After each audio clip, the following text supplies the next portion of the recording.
Hi, beloveds. This is Pastor Lacey, and it's such a joy to be in worship with you, even from my home here in Oakland.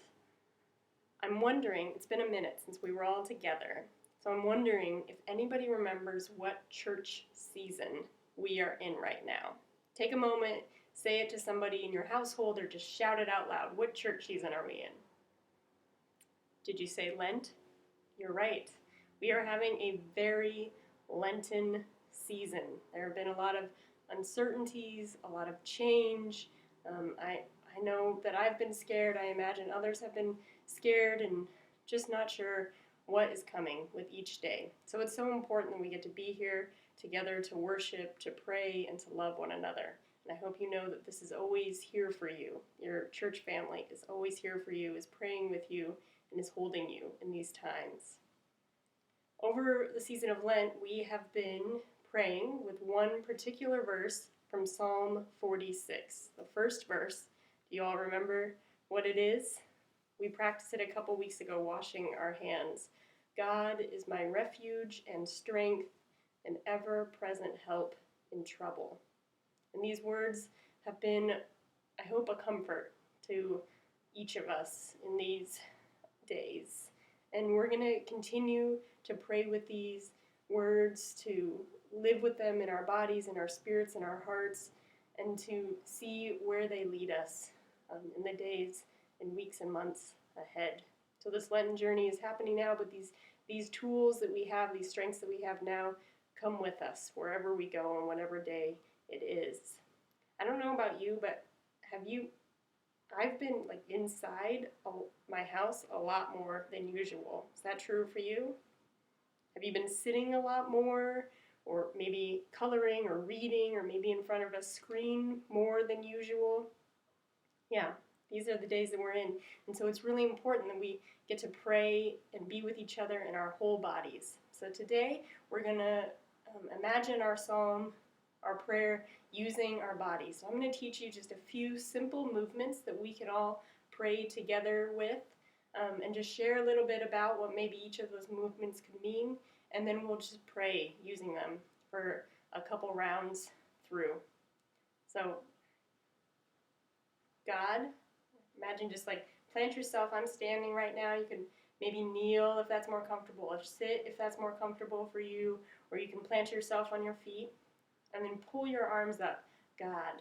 And just imagine the full expansiveness, how great and wonderful God is. Just imagine all of that around you. God is my refuge. And then draw your arms in and hold yourself. Could be like a big, warm, fuzzy blanket, or wings, or somebody that you love and trust holding you. Whatever is comforting for you. Imagine that when you say refuge and strength. You draw your arms in from refuge and strength, and hold your heart. Remember all the love, the kindness, the compassion that is in you and that comes from you. That's your power. That's your strength. So strength and ever-present help. Just move those fingers. It's a joyous sign. It's a sign of gratitude. It's a sign of life, celebration, and ever-present help. God is that for us. God is always with us in times of trouble. And you can just lay those troubles down. Imagine anything that's scaring you right now, feels uncertain. You can just lay those down and know that your church family, and know that God is holding that with you. So let's say that prayer together. Just draw yourself in. God is my refuge and strength, an ever-present help in trouble. And again, God is a refuge and strength, an ever-present help in trouble. And one more time, big breath. God is a refuge and strength, an ever-present help in trouble. This prayer is here for us in these days ahead. It's here for you as a gift, a blessing, and something that can live inside of you and move you about all that is ahead. I invite you to, if you feel compelled to, in the comment box on our YouTube channel, to share a story about how you and your household engaged with this prayer, how it showed up in your life, or to even film yourself praying this prayer and to offer it to the church, and we can share that with our wider community as a reminder that we are all in this together.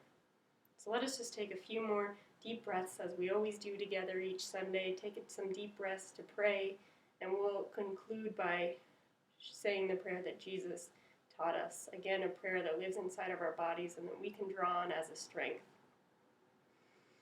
So let's just take some deep breaths. And out. And in. And out. And one more time. God, your children are so beloved, so precious. May they know that you are with them, that they are not alone. May all of us remember how much delight you take in us, and how much love lives in us, how much gratitude and goodness and compassion we can bring into this world in times of uncertainty. Grant us that we will always remember that you are our refuge and strength, an ever-present help in trouble. And we lift up all of these prayers, all of the prayers that are on our hearts, to you, God, saying the prayer that Jesus taught us, our Creator, who art in heaven, hallowed be your name. Your kingdom come, your will be done, on earth as it is in heaven.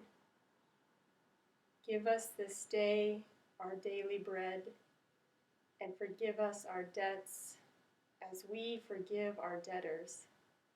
And lead us not into temptation, but deliver us from evil.